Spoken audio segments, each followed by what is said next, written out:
কি হলো?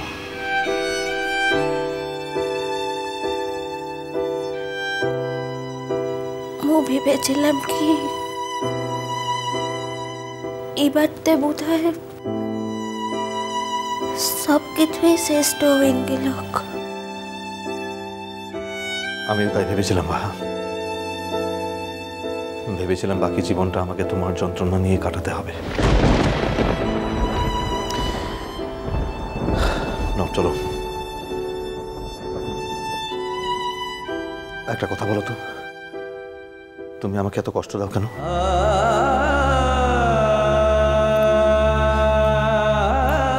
কষ্ট কি শুধু তোকে মইটাই দিই? আমি দোষ করেছি, আমার অভিমান হয়েছিল। নাও এবারে চলো, বাড়িতে সবাই তোমার ফেরার অপেক্ষা করছে।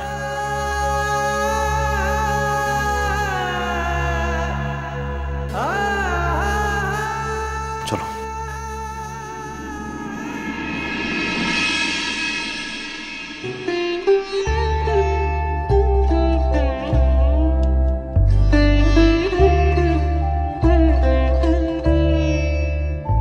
এসো এসো আমার ঘরে, এসো আমার ঘরে, বাহির হয়ে এসো, বাহির হয়ে এসো, তুমি যে আছো অন্তরে, এসো আমার ঘরে, এসো এসো আমার ঘরে, এসো আমার ঘরে।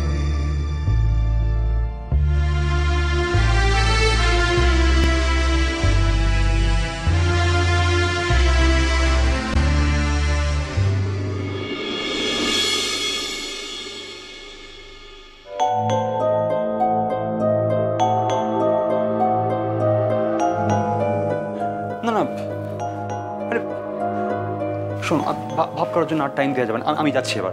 আমি কি আশ্চর্য, তুমি আরেকটু ধৈর্য ধরতে পারছো না? আরেকটু পাক্কা 1.5 ঘন্টা দাঁড়িয়ে আছে এখানে, এক বুক টেনশন নিয়ে। সাজবাতে সবকিছু লিমিট আছে একটা।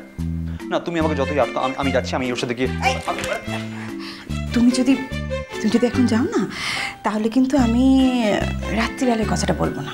এই এই ব্ল্যাকমেল করছো তো? ব্ল্যাকমেল করছো আমার? Very bad, very bad. হ্যাঁ,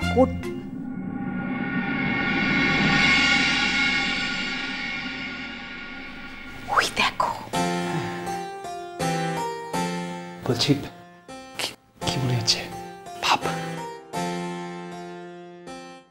দেখে কি মনে হচ্ছে বুঝতে পারছো না? ভাবই মনে হচ্ছে। হ্যাঁ তাই তো? ইয়েস, ভাব।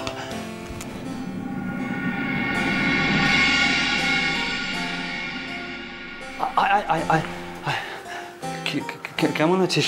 হ্যাঁ ঠিক আছিস তো? উফ, সত্যি যা খেল দেখালি তোরা। দাদা ভাই, তাড়াতাড়ি বাড়ি যেতে হবে, দেরি করা যাবে না, বাহার খাবার সময় হয়েছে। মানেটা কি? হ্যাঁ মানেটা কি? দেরি কি আমাদের জন্য হয়েছে? আসল কথাটা বলতো বাহা, তোর বর দিল্লি যাচ্ছে না যাচ্ছে না?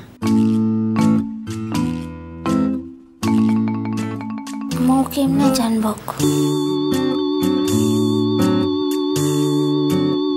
এই শোন, অনেক শাস্তি দিয়েছিস আমাদের, অনেক টেনশন দিয়েছিস, আর কিন্তু কোনো কথা হবে না।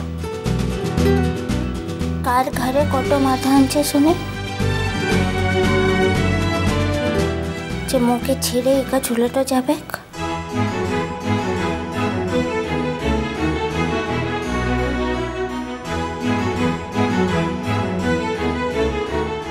ধৃতি, বুঝতে পারছো? তার মানে পুরো ভাব। উফ বাবা, কি যে রিলিফ লাগছে না। সত্যি করছি, চল তো যাওয়ার পথে রাস্তায় যতগুলো মন্দির মসজিদ চার্চ যা পড়বে সব জায়গায় পুজো দেবো। উফ, বাপ রে বাপ, এত টেনশনে মানুষ মানুষকে দিতে পারে? দাদা ভাই, এখন তোমাদের বেরোতে হবে, না হলে কিন্তু আমি কি শুনি? আমি একাই বাহাকে নিয়ে বাড়ির দিকে এগোবো। ওই দেখো ধৃতি, দেখেছো কিরকম স্বার্থপর ছেলে? হ্যাঁ, যেই ভাব হয়ে গেছে অমনি আমাদের ছেলে নাকি উনি একাই বাহাকে নিয়ে বাড়ির দিকে এগোবে। আচ্ছা, ও বললে কি মো ওর সঙ্গে যেছিলে কি? আমি তো তোদেরকে সঙ্গেই যাবো। দেখেছো, ঠিক হয়েছে, একদম ঠিক আছে। বাহ, সত্যি মুখার্জি বাড়ির মানুষগুলো যে কতদিন পরে প্রাণ ফিরে পেয়েছে তারাই জানে।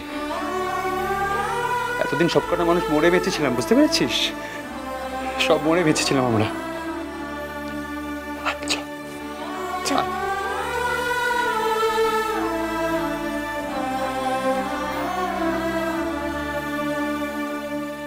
কার ঘরে কত মাথা আনছে শুনে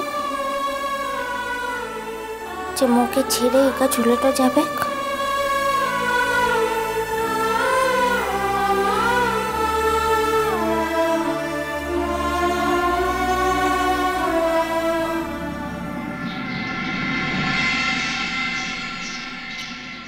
ধ্রুব, দেখো এইভাবে তো আর হাত পা গুটিয়ে বসে থাকা যাচ্ছে না। তুমি কিছু একটা ব্যবস্থা করো। ও তো এইভাবে পুরো পাড়ার লোক, লোকালিটি, প্রশাসন সবাইকে নিজের হাতে করে নিত। কিন্তু পুলিশ যে ওর খোঁজে এখানে এসেছিল সেটা বুঝতে পারছো তো? কেন বুঝতে পারবো না বাবা? এতে তো না বোঝার মতো কিছু নেই। আমার তো মনে হচ্ছে ওই মেয়েটা উল্টে আমাদেরই না ফাঁসিয়ে দেয়। দেখলো, খুব সাবধান। আর তুই যে এখনো কি করছিস আমি কিন্তু বুঝে উঠতে পারছি না। সবকিছু কি আমার মতন করে হবে নাকি মা?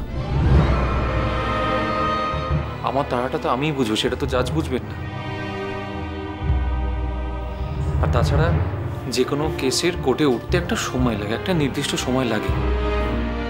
তার জন্য আমাকে অপেক্ষা করতেই হবে, আমার কিছু করার নেই।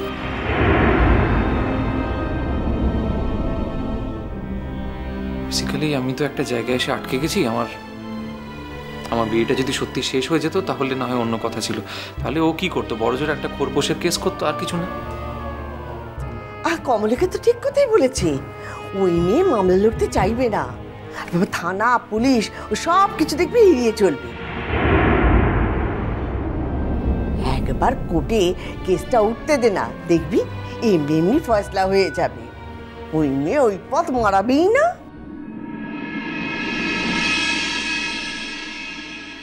দেখো কমলিকা, আমি নানা রকম দেশি বিদেশি জার্নালস ঘাঁটছিলাম, সেখান থেকে কিছু কিছু ক্লু পেয়েছি। ধরো যাদের ডিভোর্সটা আইনিভাবে হয় না, তাদের বিয়েটা কি কারণে নাল অ্যান্ড ভয়েড হয়ে যেতে পারে, বুঝলে? তাহলে তুমি মুভ করছো না কেন ধ্রুব? তুমি খুব ভালো করে জানো যে আমি এটা নিয়েই কিন্তু আছি সারাক্ষণ। এর বাইরে অন্য কোনো চিন্তা ভাবনা করছি না আমি। দেখো, আমাকেও তো প্রপারলি রেডি হতে হবে। আর আমি চাই যত তাড়াতাড়ি সম্ভব মেয়েটার ফাঁস থেকে মুক্ত হতে। একটা কথা আমার মনে হচ্ছে পেকলো, এই যে ওই মেয়েটা সেজে গুজে বলছে যে পুজো টুজো দেওয়ার একটা ভান করলো, আর পুলিশের সামনে অমনি একটা নাটক করলো, এটা সব কিছু প্রি প্ল্যান। ও বোধহয় জানতো যে পুলিশ এখানে আসবে, সেই জন্য এই নাটকটা করে পুলিশের অ্যাটেনশনটা ডাইভার্ট করার চেষ্টা করলো। সেটা আর বলতে, এই পুরোটা ওর প্ল্যান, আমি বলছি। যে কোনোভাবে ও পুলিশকে ওরা যে কারণে এসছিল সেখান থেকে কিন্তু ডাইভার্ট করে দিল। পুলিশের মাথা থেকে আসল বিষয়টাই চলে গেল। ঠিক বলেছো কমলিকা, একেবারে ঠিক কথা বলেছো। ও যে কি ধরিবা, আজ আর সাংঘাতিক মেয়ে না। সেটা যদি কেউ জেনে থাকে তাহলে আমি বড় মা। শুধু আমার কাছে কোনো ডকুমেন্ট নেই বলে আমি কিচ্ছু করতে পারছি না। কমলিকা প্লিজ আমাকে একবার বলো তো যে রুষা বিদেশে গিয়ে এক্স্যাক্টলি কি করেছিল? ও একটা স্মাগলিং গ্রুপের সঙ্গে জড়াতে চেয়েছিল বা জড়িয়ে গেছিল।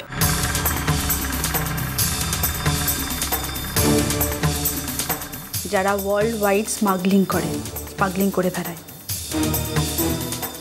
কিন্তু তাদের হাত থেকে ও এখানে এলো কি করে?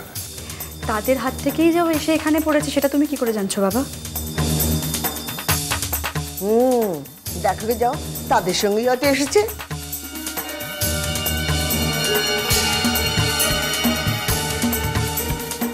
কিন্তু কমলিকা, তোমার এই জানার সোর্সটা কি? আমার কলেজের এক বন্ধু যারা ওখানে থাকে। রুষা যে ছেলেটার সঙ্গে পালিয়ে গেছিল তোমাকে ছাড়ার পর, তাকে আমার বন্ধু চেনে। ছেলেটার নাম কল্লোল। কল্লোল রুষাকে ট্র্যাপ করে। কল্লোল এখন ওদেশে ধরা পড়েছে। আর এটাও শোনা যাচ্ছে যে কল্লোল ধরা পড়ার পরে রুষা অ্যাঞ্জেলিনা নামে ওর পুরো সাম্রাজ্যটাকে চালাতো।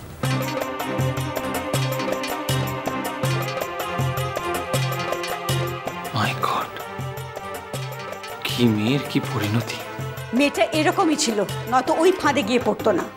আচ্ছা, তুমি যখন এত কিছু জানো তখন পুলিশের কাছে কি কেন বলছো না বৌমা?